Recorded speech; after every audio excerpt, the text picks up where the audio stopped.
Good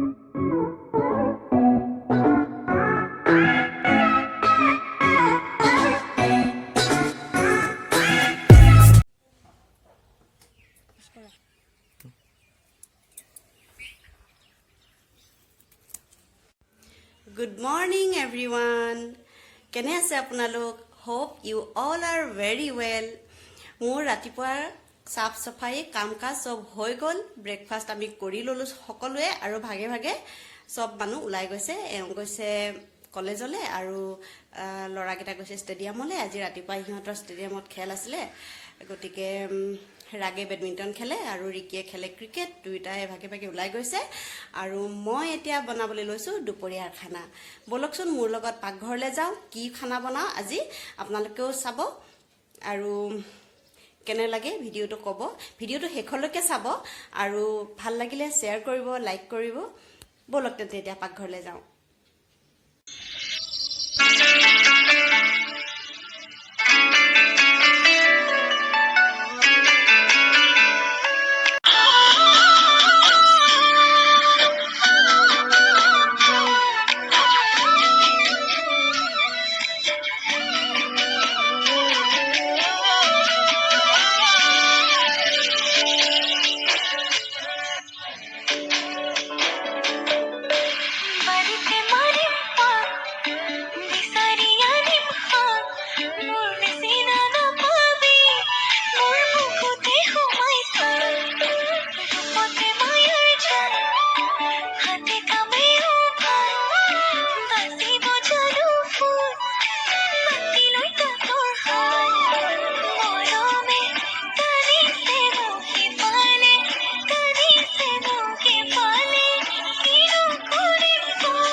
এইবিধ কি শাক চিনি পাইছেনে? পাইছে নিশ্চয়। এবিধ হ'ল মধুসোলেং শাক। নামনি অসমৰ ফালে মধুসোলেং শাক বুলিও কয়। আৰু আজি এই মধুসোলেং শাকৰ লগত মাছৰ টেঙা বনাম। এই শাকবিধৰ সোৱাদ টেঙা হয়, সকলোৱে জানেই। মধুসোলেং শাকৰ লগত মাছৰ জোল খাই বহুত ভাল লাগে। আৰু আজি গৰমো পৰিছে, গতিকে মই বনাম মধুসোলেং শাকৰ লগত মাছৰ টেঙা। শাকখিনি মই ভালদৰে ধুই কাটি ল'লোঁ। অলপ ডাঙৰ ডাঙৰকৈ কাটিছোঁ। এইটো শাক মিহিকৈ কাটিলে বেয়া লাগে। আৰু শাকৰ লগত বনাবলৈ মই লৈছোঁ আদা অকণমান, নহৰু কেইফুটামান, দুটা কেঁচা জলকীয়া, এটা মিডিয়াম চাইজৰ পিঁয়াজ আৰু এটা বিলাহী আৰু এচামুচমান জালুকৰ গুড়ি। এতিয়া কেৰাহী গৰম হ'বলৈ দিছোঁ। মাছখিনি আগতে ভাজি ল'ম।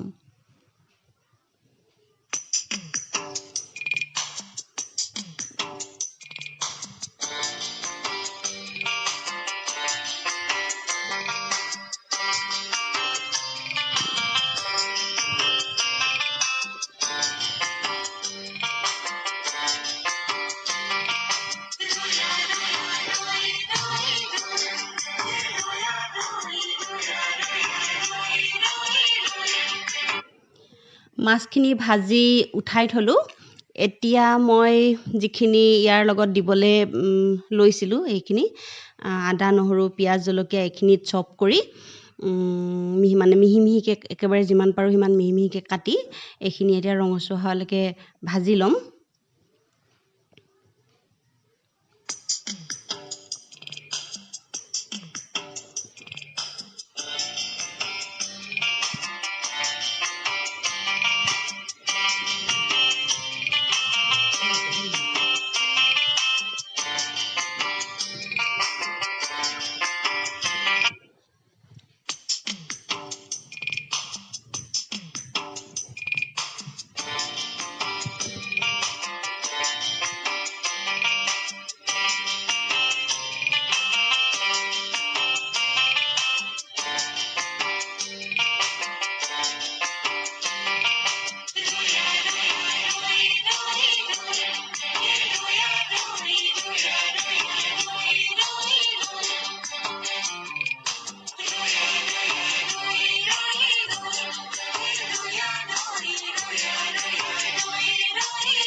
এতিয়া মোৰ শাকখিনি ধুনীয়াকৈ সিজি আহিলে এতিয়া ইয়াত মই গৰম পানী দিম আৰু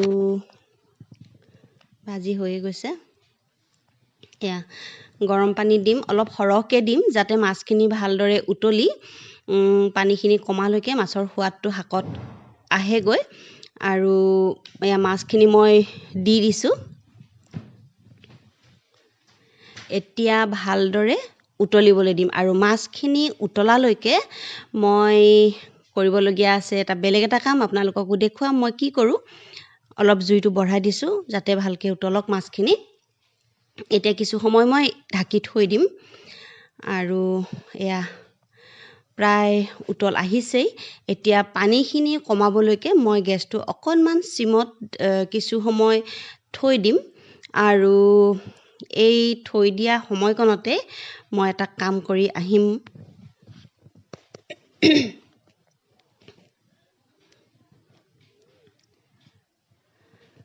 ভালদৰে উতলিছে মাছখিনি আৰু ব'লক ধনিয়া অকণমান দি দিছোঁ দেই এইখিনিতে, আমাৰ ঘৰৰ ধনিয়া। ব'লক কামটো কৰি আহোঁ। আৰু মাছখিনি উতলিবলৈ দি মই এতিয়া ৰাগৰ চুলি কাটিবলৈ যাবলৈ ওলাইছোঁ। এইটো চুলি কটা মেচিন লকডাউনৰ সময়তে কিনিছিলোঁ। সি ৰেকৰ্ডিং কৰিবলৈ নিদিব, তথাপি মই লুকাই লুকাই ৰেকৰ্ডিং কৰিবলৈ চেষ্টা কৰিম।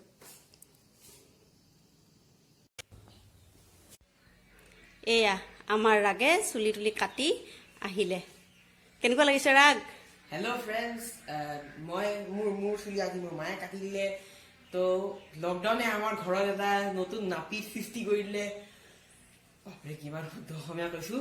তো মই কেনেকুৱা লাগিছোঁ আপুনি কমেণ্টত জনাই দিব। এয়া ৰেডি হৈ গ'ল মোৰ মধুসোলেং শাকেৰে মাছৰ টেঙা জোল। দেখিবলৈ খুব য়াম্মি লাগিছে নহয়নে? আৰু খাবলৈও নিশ্চয় ভাল হ'ব আশা কৰিছোঁ। আৰু কেনে পালে আজিৰ ৰেচিপিটো? যদি ভাল লাগিলে লাইক, ছাবস্ক্ৰাইব আৰু কমেণ্ট কৰিব। তেন্তে আজিলৈ আহিছোঁ, বাই বাই।